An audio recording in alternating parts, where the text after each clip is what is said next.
Bonjour à tous, nous poursuivons avec la 6e et dernière Mishnah du 5e Pérec. La Mishnah donc là continue et nous dit Egiu ben Haoulam vela Mizbeach. Les deux Kohanim, celui qui devait donc faire l'actoret, brûler l'actoret, et celui qui avait pris l'appel et qui avait donc ramassé des brèches du Mizbeach.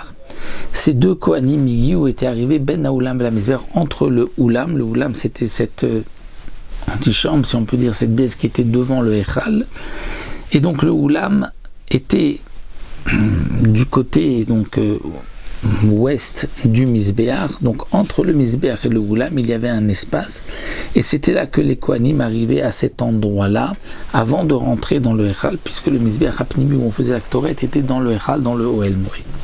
Natal Echad, un des deux prenait et à Magrefa. Magrefa c'était un Keli qui était jeté par terre et il faisait un bruit que dans toute la Hazara on entendait ce bruit-là. D'après certains, il s'agirait peut-être de cet instrument de musique que nous avons vu Magrefa, et donc peut-être un des Kohanim souffler dedans pour faire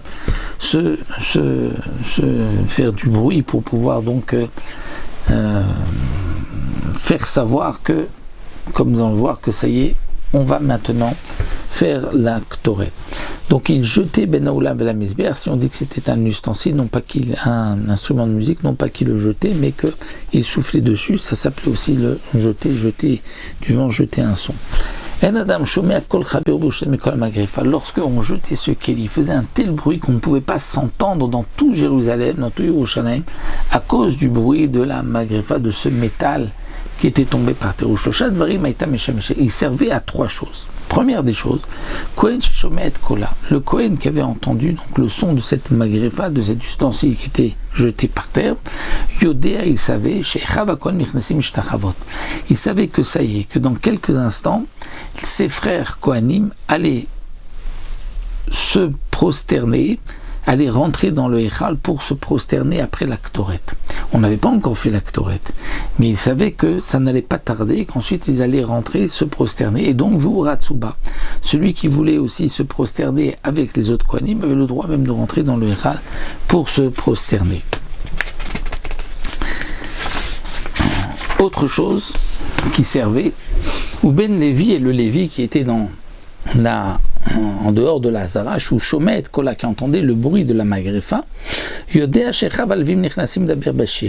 il savait donc que maintenant ses frères Lévi'im allaient rentrer pour chanter au moment du Nisou Chayim, puisqu'on allait bientôt faire verser le vin sur le Mizbeach. À ce moment-là, les Lévi'im chantaient. Ve'ura Tsuba, et lui aussi se dépêcher de venir pour être prêt pour chanter.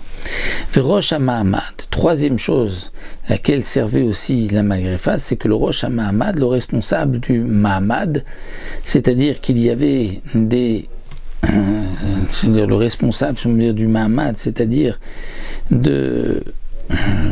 comme les Mahamadot, c'est-à-dire ceux qui étaient debout à côté des Korbanot, qui étaient les représentants du Ham Israël. Il y avait un Mahamad de Kohanim, un Mahamad de Lévi, un Mahamad de Israéli.